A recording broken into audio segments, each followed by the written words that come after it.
MTMC additional commissioner Kantamneni Shakuntala Vijayawada కార్పొరేషన్కు బదిలీ అయ్యారు. వీక్షిద్దాం నేటి దృశ్యం.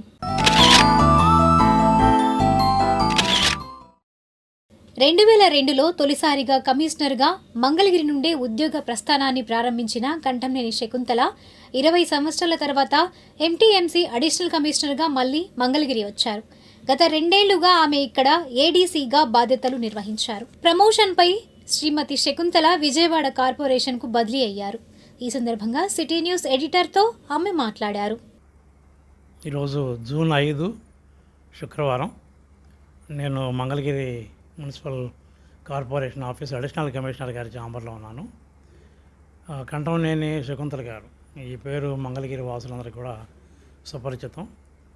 2002లో వారు ఇక్కడ మున్సిపల్ కమిషనర్గా పనిచేశారు. అప్పుడు కాండ్రు కమలా గారు చైర్పర్సన్గా ఉన్నారు. అప్పటి నుంచి శకుంతల గారికి మంగళగిరి టౌన్తో అనుబంధం ఉంది.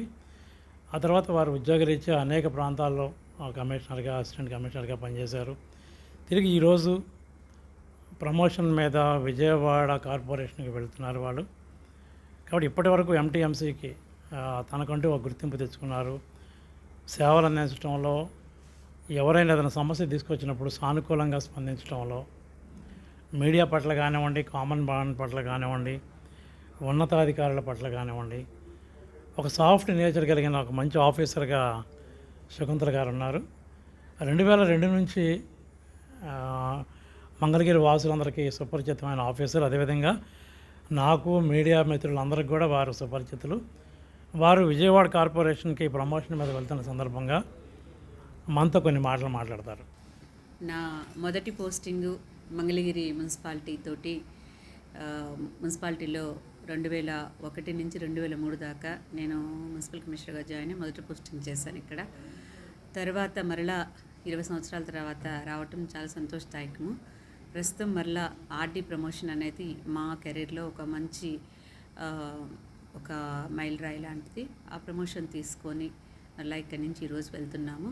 ఇప్పుడే 2 సంవత్సరాలు పొడుగుతా మరలా చేయటం నా సంతోషదాయకము. అందరూ పబ్లిక్ కావచ్చు, ప్రెస్ కావచ్చు, అదేవిధంగా అధికారులు, అదేవిధంగా గౌరవనీయులు, మన యొక్క మాన్యులు, మంత్రివర్యులు అందరూ కూడా ఇటు పొలిటికల్ నుంచి పబ్లిక్ దగ్గర నుంచి అందరూ మంచిగా రిసీవ్ చేసుకున్నారు నన్ను.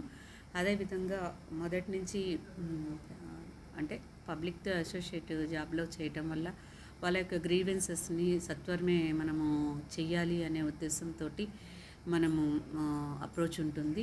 అదేవిధంగా శానిటేషన్ పరంగా కావచ్చు, పరిపాలన పరంగా కావచ్చు, మనము కొంత దానికోసము వర్క్ చేసి గౌరవ కమిషనర్ గారి ఆధ్వర్యంలో సక్రమంగా నా విధులు నిర్వర్తించాను.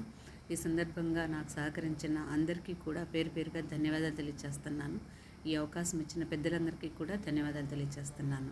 ఈ 2 సంవత్సరాల్లో మీరు చేసినటువంటి ఒక మంచి పనులు, బాగా గుర్తింపు పొందిన పనులు కానివ్వండి, మీకు ఆత్మసంతృప్తి కలిగించిన పనులు కానివ్వండి. ఇది ఏదైనా కూడా టీం వర్క్ అండి. కాకపోతే దాంట్లో కూడా మన కాంట్రిబ్యూషన్ అనేది మనకు సంతోషం కలిగించింది. ముఖ్యంగా వచ్చేసేసి శానిటేషన్లో కొంచెం పూర్తి స్థాయిలో చాలా మార్పులు వచ్చినాయి అప్పటికిప్పటికీ. అదేవిధంగా శానిటేషన్లో ఈ తడి చెత్త, పొడి చెత్త వేరు చేయటంలో ఒక వెర్మి కంపోస్టు చేయటము ఆత్మకూరు దగ్గర, అదేవిధంగా ఎంఆర్ఎఫ్ షెడ్ తోటి దీన్ని పొడి చెత్తని డ్రై వేస్ట్గా చేయటం, ఇలాంటివి హోమ్ కంపోస్టింగ్లో అవేర్నెస్ కల్పించటాలు, అలానే టెర్రస్ గార్డెన్స్, ఇలా ప్రజలతో లింక్ అయిపోయి ఉన్నాయి. వాళ్ళందరితో కలిసి చేసి ఒక రకంగా మనకి సంతోషాన్ని ఇస్తాయి. అందరూ ఇది ఒక టీం వర్క్. ఏదున్నా కూడా గౌరవ కమిషనర్ గారి ఆధ్వర్యంలో మనం చేయటము. కాబట్టి ఇది ఒక ఆపర్చునిటీగా నేను భావిస్తాను.